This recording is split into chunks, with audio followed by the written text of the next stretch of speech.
fenêtre était enfoncée dans l'obscurité, dans le noir.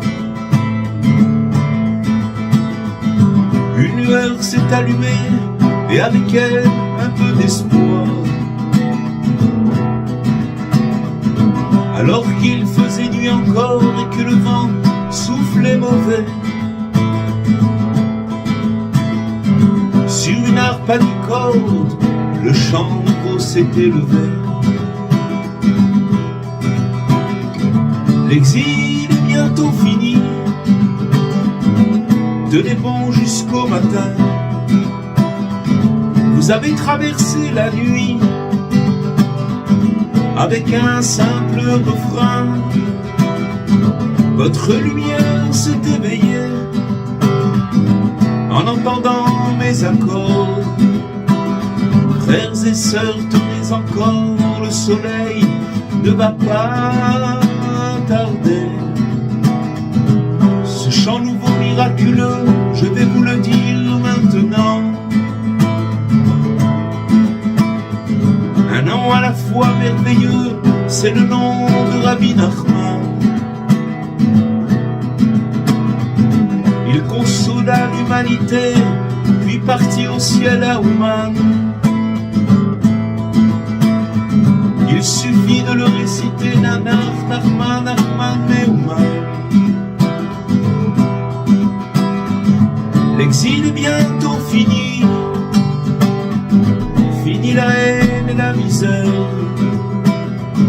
Votre chant va chasser la nuit, votre paix va cesser la guerre. Tiens bon jusqu'au matin mon âme, le plus dur est déjà passé. Nanach, Nachman, Nachman, Meuman, il suffira de le chanter. Dans les collines de Galilée, une lettre est venue du ciel. Rabbi Nachman l'a envoyé à son élève Rabbi Israël,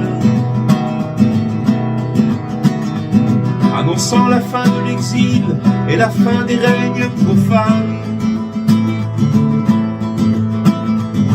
On chantera dans chaque ville Nanach, Nachman, Nachman, Meuman.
On va commencer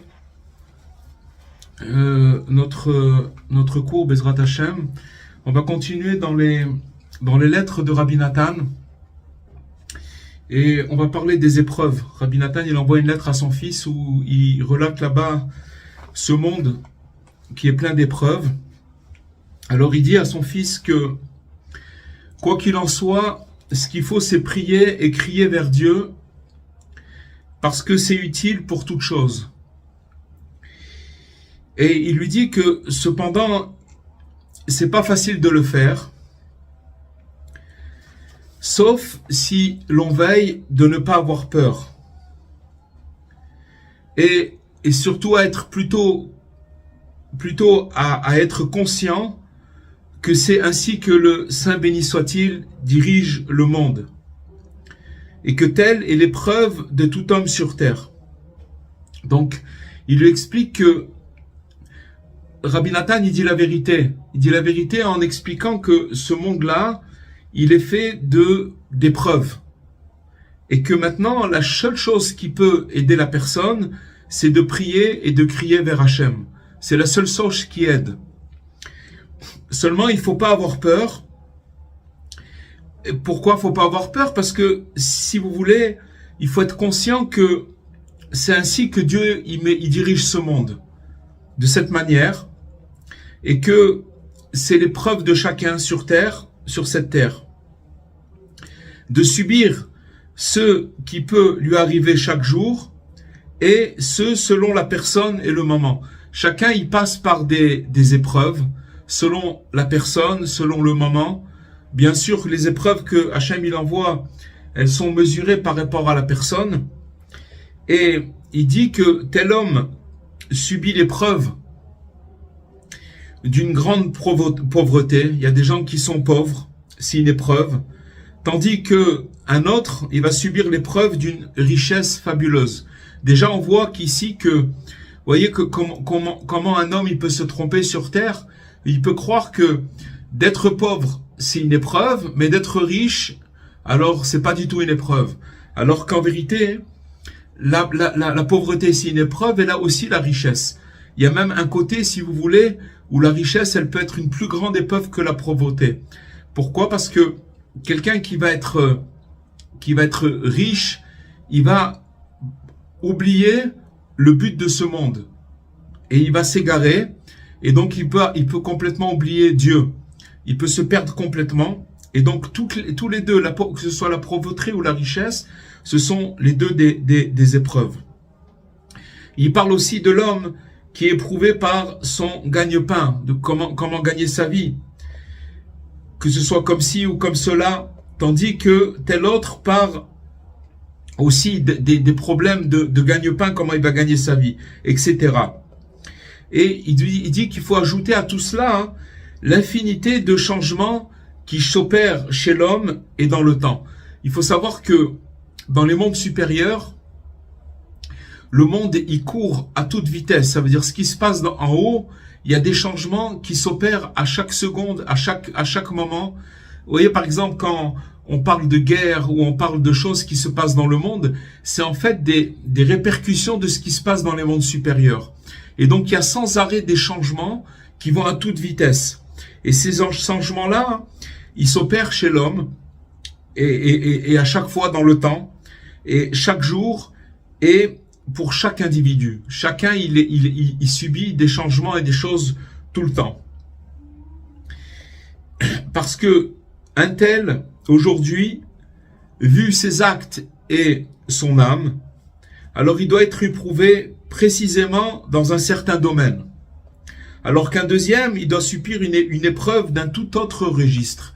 Donc, on voit que déjà que ce monde, c'est pas un monde, c'est un monde où on doit passer par des choses et que c'est la volonté d'Hachem et que bien entendu, ce qu'il fait avec nous, c'est que seulement pour nous amener vers le bien et que c'est pour notre bien. Pourquoi c'est pour notre bien? Parce que tout ce qu'on vit dans ce monde-là, c'est que par rapport au monde à venir, au monde futur. C'est pas par rapport à ce monde-là. C'est-à-dire que ce monde-là, c'est pas une finalité, puisque après, il y a encore un autre monde qui est beaucoup plus grand et qui est beaucoup plus long que celui-ci. Le monde dans lequel on vit ici, il a une durée très très très limitée par rapport à l'infinité qui se passe après. Et si vous voulez, tout ce qu'on vit dans ce monde-là, c'est pour préparer ce monde futur. Malheureusement, ce qui se passe, c'est que il y a l'oubli, c'est-à-dire que on oublie sans arrêt chaque moment, on nous fait oublier qu'on croit que ce monde-là, c'est une finalité en soi, et c'est là où la personne, elle se perd.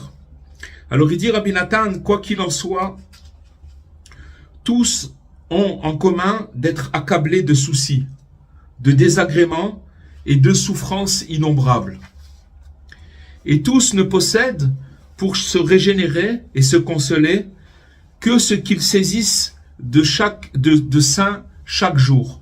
C'est-à-dire qu'en fait, ce qu'il nous dit, c'est que le monde, il va à une telle vitesse qu'en fait, le bien qu'il y a de ce monde, c'est le bien qu'on arrive à attraper. Que ce soit dans l'étude de la Torah, ou dans la prière, ou dans le fait de donner de l'aumône, ou de faire de la bienfaisance, toutes ces actions-là qui sont éternelles et qui restent dans la vie d'un homme.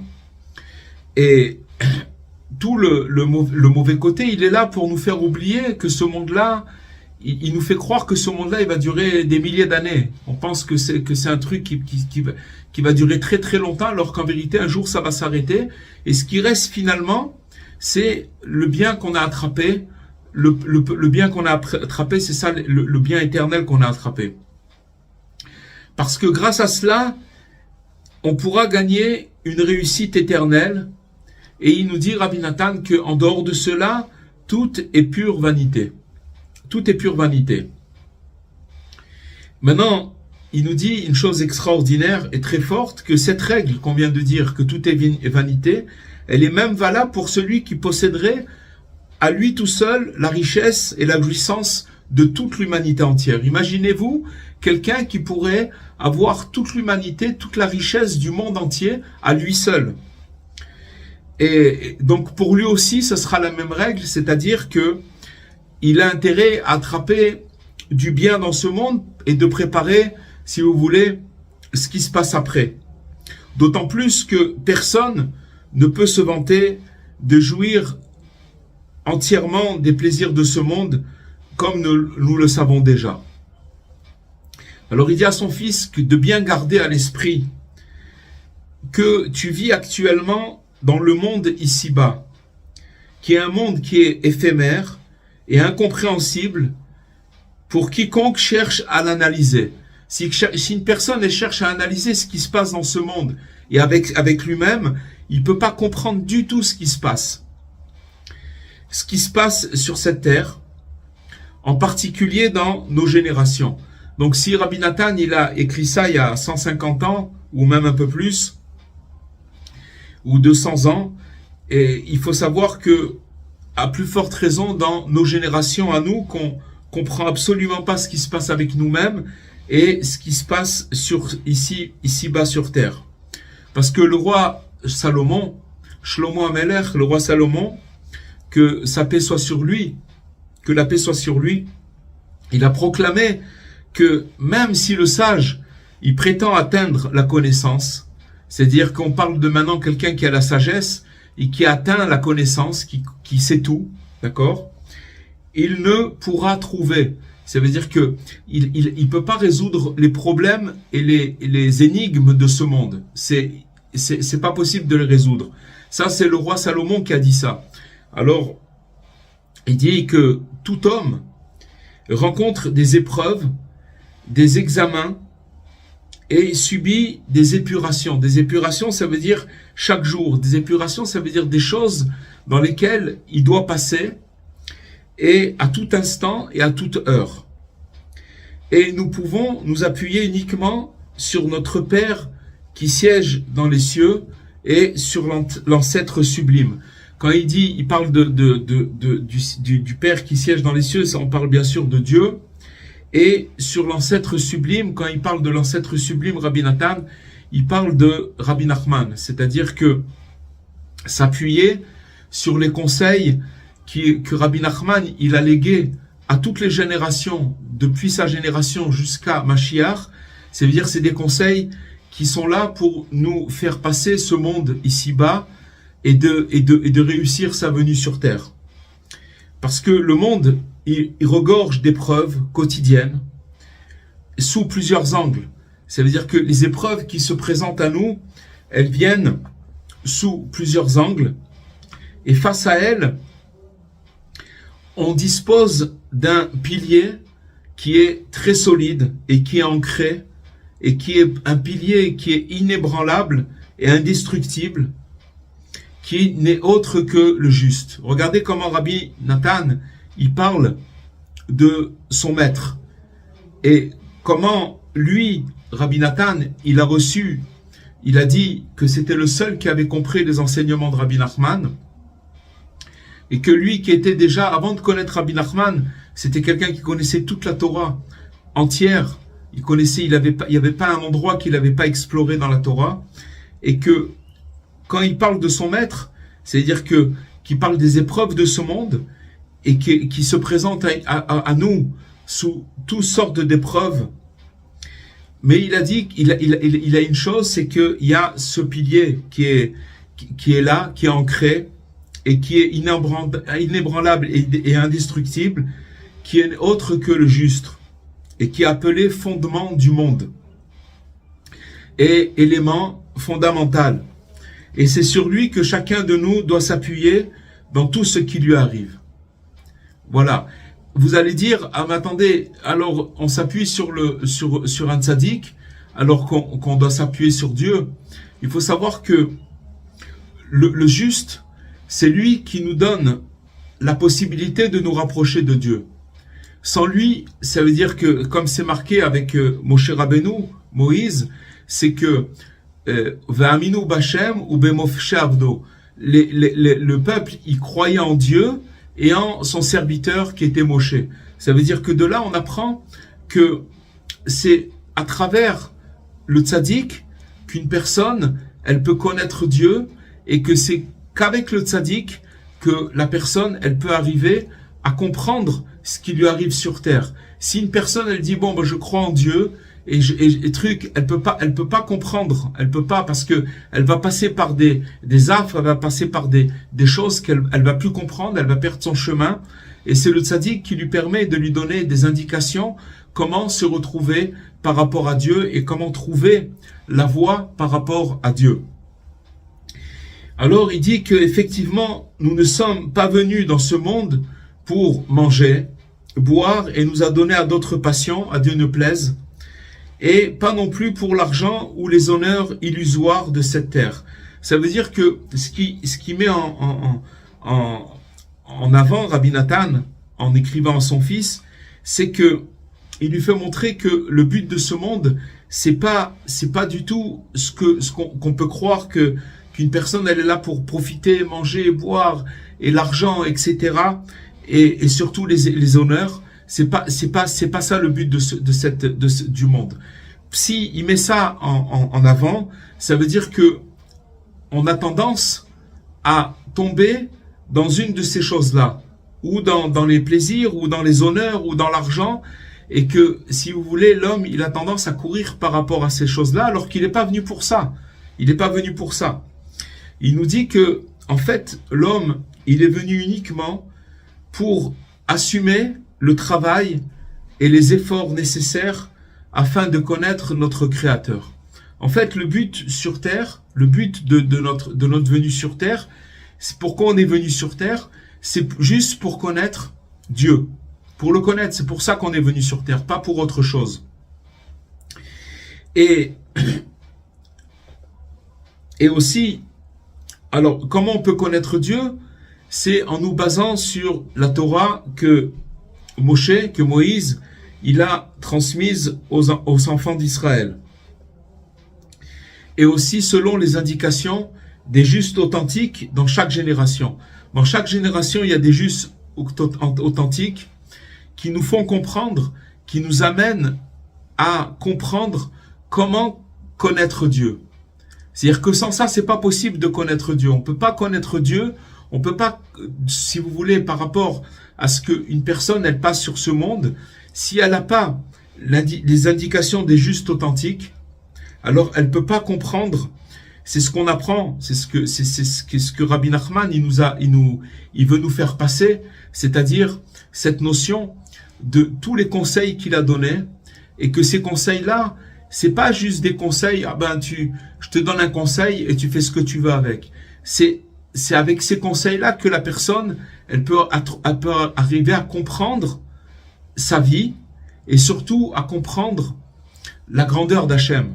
Parce que, si vous voulez, quand une personne, elle passe par des épreuves, elle a beau se dire, c'est pour mon bien, elle a beau se dire, c'est pour le bien et ça va s'arranger et tout ça, mais ça en vérité,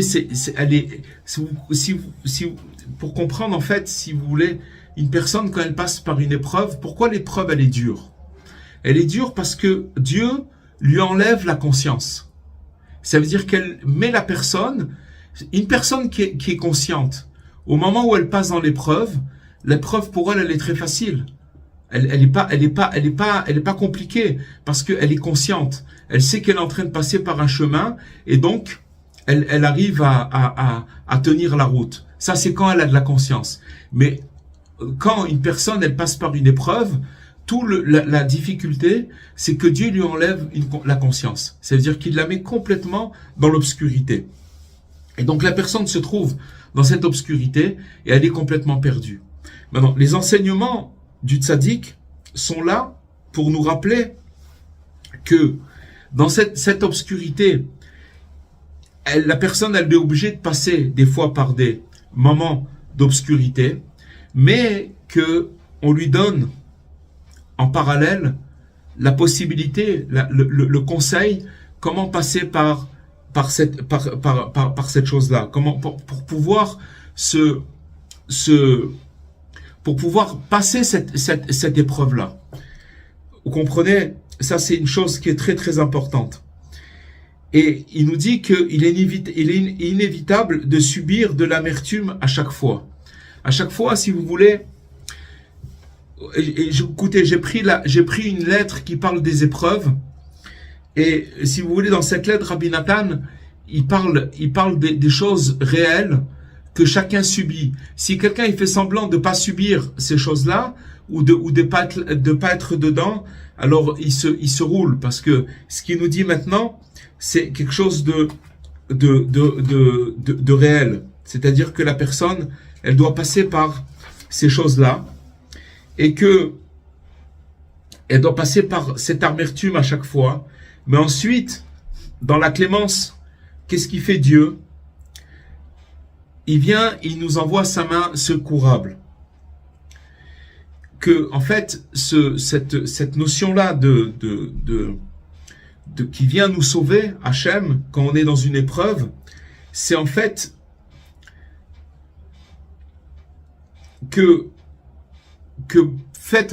pour arriver à la paix, c'est un passouk qui vient du Zohar de Rabbi Shimon.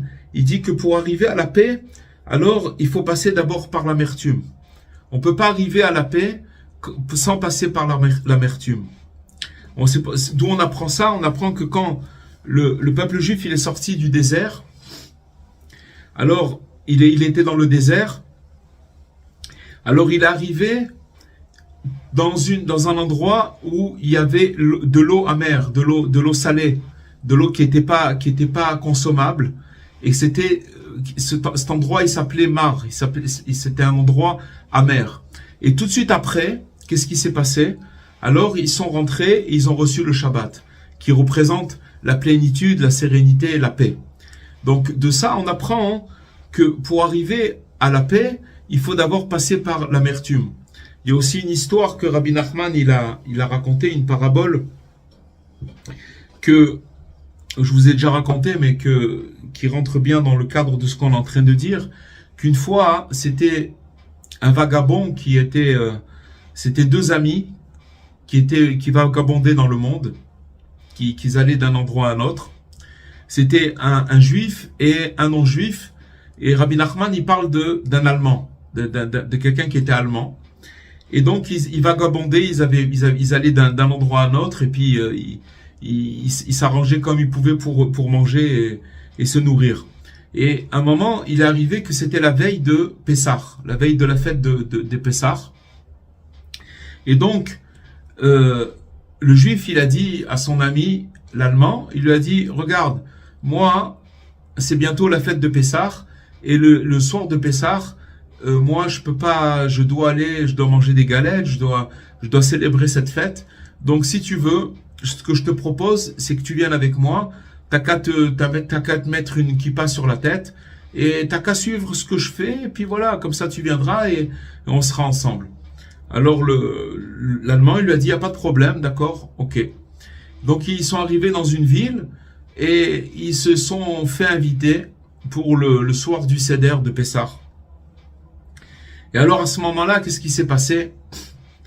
Ils ont commencé à manger, avant d'arriver au repas, il faut d'abord manger, faire le kiddush, après il faut manger, faut lire un petit peu la Haggadah, après on se lave les mains, on mange des herbes amères, et on mange et on mange des matzot, du pain azim, et l'Allemand il comprenait pas ce qui se passait. Lui il était venu, il avait très très faim, et il voulait manger un repas.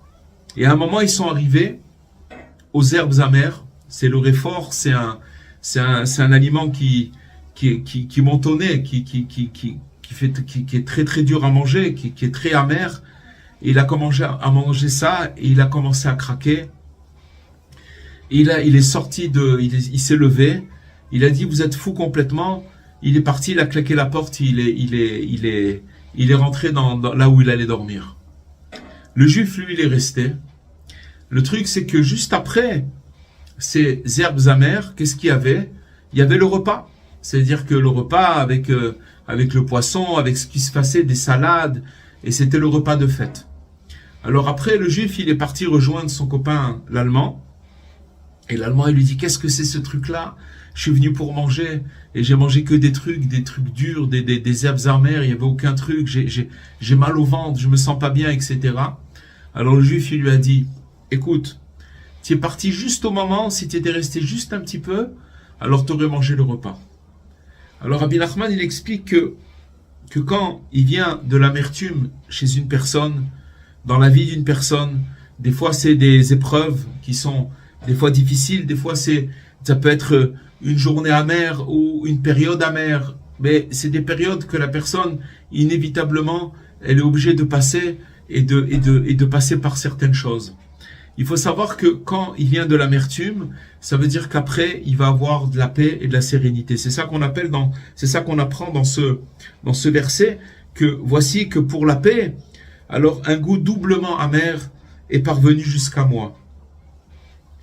Et donc ça veut dire que quand une personne, elle arrive dans l'amertume, ça veut dire qu'en vérité, qu'après, elle va venir la douceur et la paix. Mais si vous voulez, l'amertume, elle est là, c'est-à-dire la paix, on peut pas la goûter que si on passe par cette amertume-là. Alors voilà, ça c'est une lettre qui parle des épreuves. Elle est un peu courte. Et on va faire peut-être un petit morceau qui parle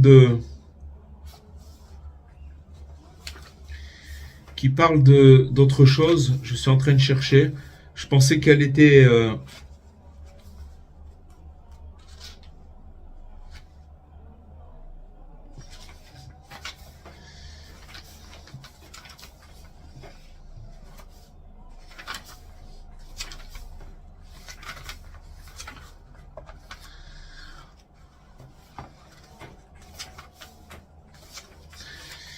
bon, on va faire un petit bout, puisqu'on est bientôt, on va faire Rosh Hashanah, et puis après Rosh Hashanah, on va faire le jour de Kippour. On va lire un petit morceau sur le sujet de Kippour, qu'on est en train de se rapprocher à grands pas de Rosh Hashanah la semaine prochaine, et puis après de Kippour. Alors, il dit à son fils que puisse le Dieu, le Saint béni soit-il, raffermir ton cœur et dissiper ta torpeur en ce jour grandiose et redoutable de Kippour, qui est un jour qui est unique dans l'année, qui approche à grands pas pour la paix.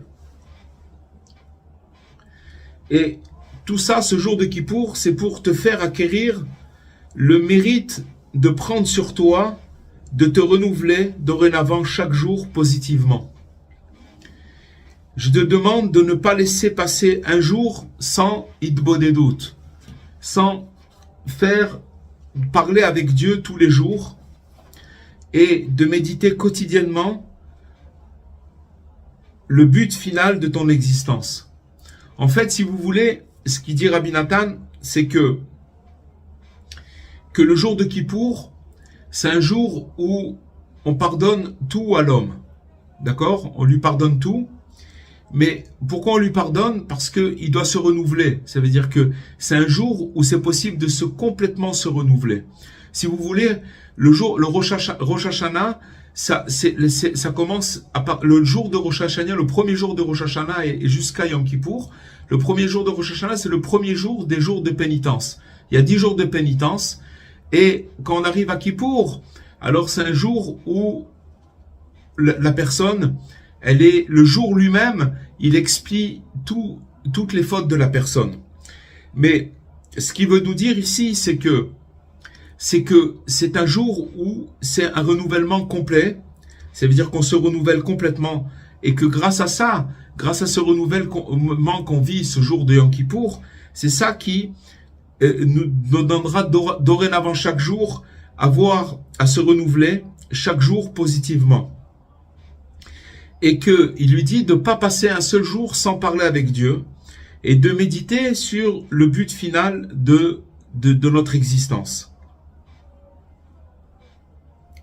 Et il lui dit aussi, chaque jour, je te demande de saisir chaque jour beaucoup de Torah, d'études, de prières et de bonnes actions autant que possible, et de t'en emparer.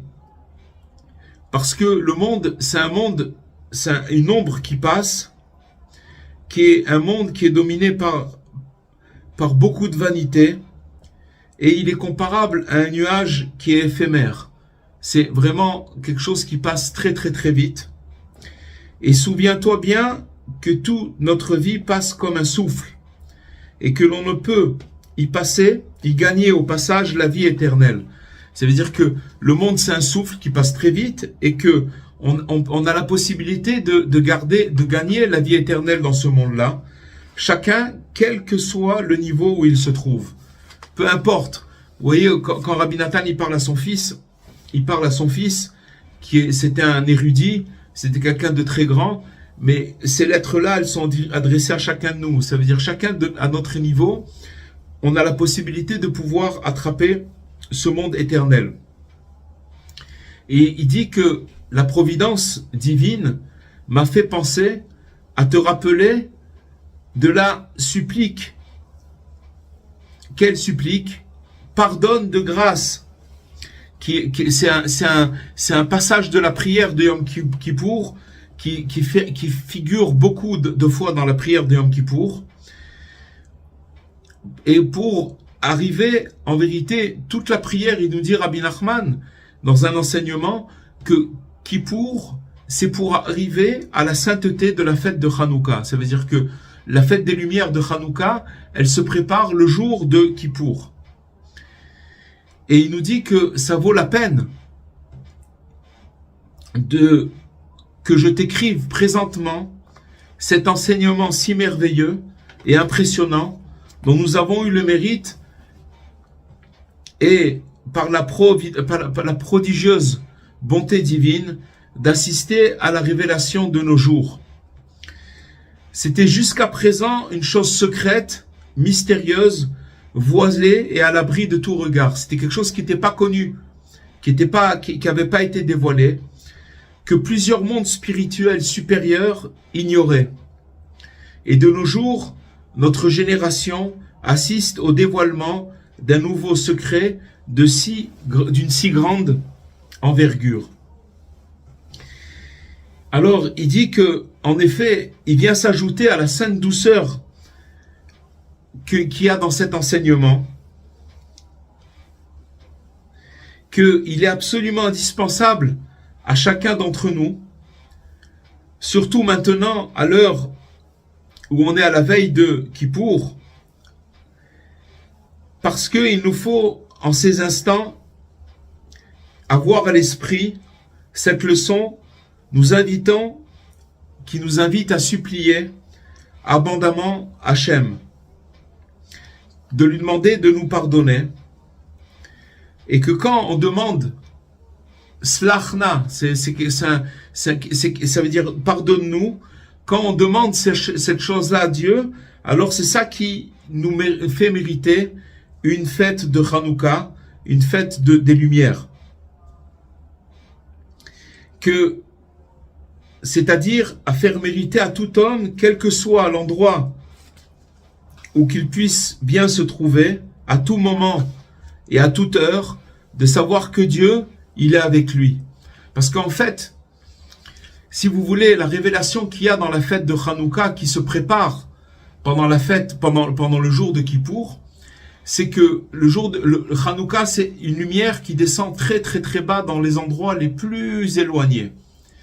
Maintenant, c'est marqué que Hanouka, c'est la même ordonnance que de rendre visite aux malades. La visite aux malades, c'est que quand on vient rendre visite à un malade, si vous voulez, c'est quelqu'un qui peut pas bouger, qui peut pas faire s'occuper de ses affaires, de manger, de nettoyer sa maison. Donc, on lui rend visite.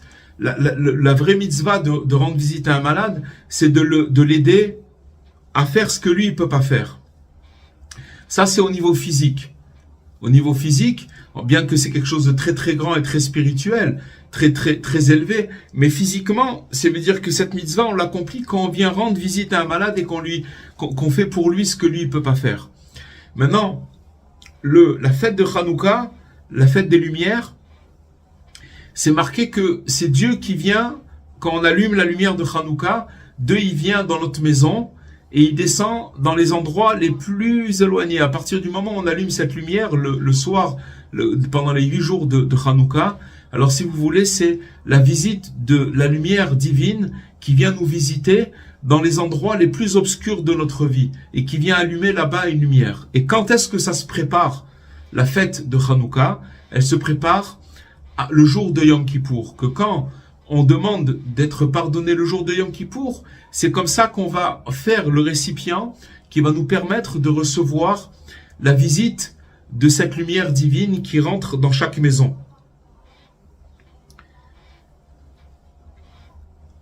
Alors après il dit comme ça, et si tu veux en savoir plus, étudie de près cette leçon-là, qui est en fait la leçon 7 du deuxième volume de l'Ikouté Moran, où on parle de cette chose-là. Et va prier, va faire l'Ikouté de Philot, ça veut dire le recueil de prières qui parle sur cet enseignement que j'ai composé sur cette leçon extraordinaire. Et il dit que, tu sais que j'ai passé Shabbat dernier dans la ville de Teplik, c'est une ville qui est pas très très loin d'ici, d'Ouman, avec l'aide de Dieu, et nous nous sommes beaucoup entretenus de cet enseignement. C'est quoi cet enseignement? C'est le fait que le jour de Kippour, il prépare la fête de Hanouka. Heureux sommes-nous que notre part est bonne et que notre sort est bon. Nous qui connaissons des trésors de secrets sublimes comme cela. Ça veut dire c'est des secrets qui sont très très grands, dont chaque élément, un par un, redonne vie à tout homme au monde. Ainsi se voient ranimés même les plus terriblement atteints, c'est-à-dire les plus grands malades, dont l'état est si grave qu'on ne peut pas trouver pire. Comme y fait allusion le verset cité dans cette fameuse leçon, « Réveille-nous et mettez-vous à chanter, vous qui séjournez dans la poussière. » Ça veut dire, ce verset-là, il parle de gens, des âmes de notre génération qui séjournent dans la poussière. Pourquoi? Parce qu'ils n'ont pas de lumière et que maintenant, tous ces enseignements-là, ils ont la possibilité, ils ont la force de réveiller l'homme et de le faire sortir de la poussière la plus grande et de lui permettre d'amener une grande lumière dans sa vie. Voilà les amis, on a fait 2 lettres de Rabbi Nathan. J'espère que Bezrat Hashem, ça va nous aider pour Bezrat Hashem. On arrive maintenant à les quelques jours qui restent avant la fin de l'année. Et je vais juste mettre le micro si vous avez quelque chose à dire.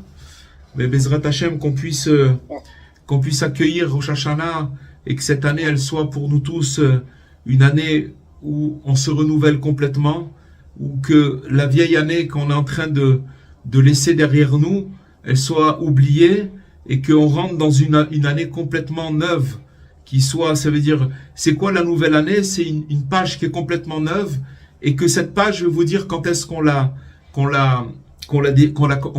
commence, c'est à Rosh Hashanah.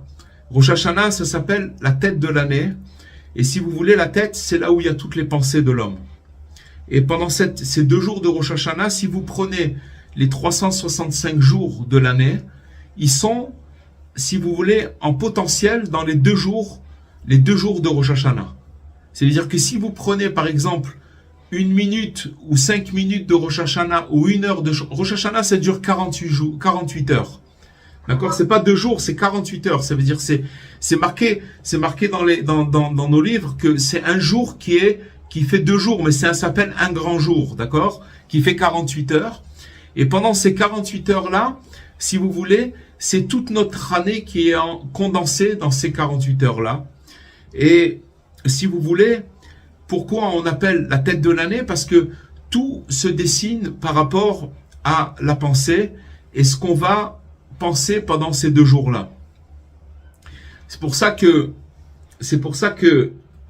en vérité, quand on parle du jugement, c'est pas un jugement, c'est pas quelque chose de... Quand on parle le mot jugement, c'est quelque chose qui peut faire peur à la personne. Mais en vérité, Rabbi Nachman, il nous demande que pendant ces 2 jours-là, il y a une seule chose à faire, c'est de penser positivement et d'être joyeux. D'être joyeux parce que, si vous voulez, un jugement, il se passe que dans la joie. Si quelqu'un, il est pétrifié par la peur, il peut pas passer ce jugement-là. Donc, ce qu'il faut faire, c'est tout simplement avoir des pensées positives pendant ces 2 jours-là et préparer ces 2 jours-là qui sont tellement redoutables par des bonnes pensées, parce que, si vous voulez, après tout le développement qui va arriver après cette fête, c'est le développement de ce qui s'est passé pendant ces 2 jours-là.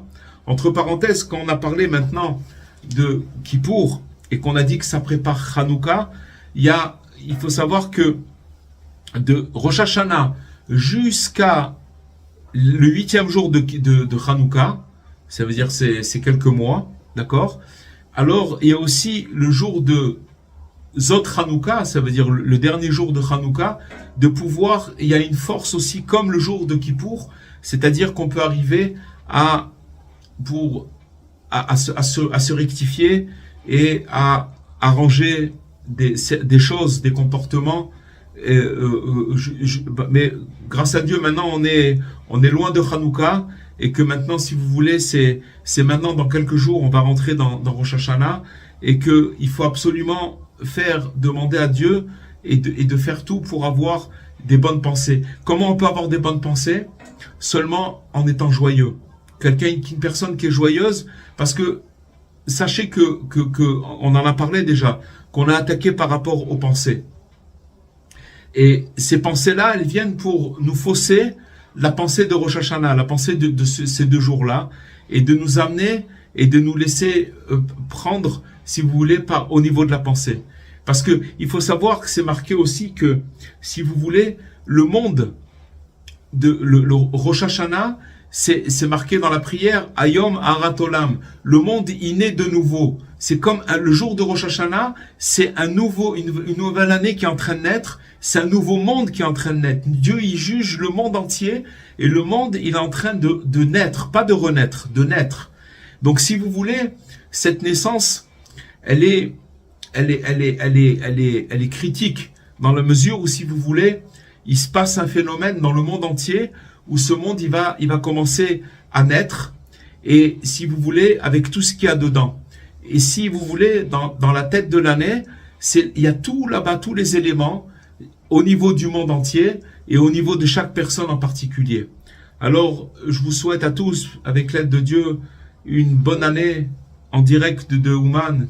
Bezrat Hashem, que tout le monde puisse trouver des nouveaux conseils qui puissent l'aider dans toute cette année pour pouvoir arriver petit à petit, Bezrat Hashem, avec l'aide de Dieu, de recevoir Mashiach très très bientôt.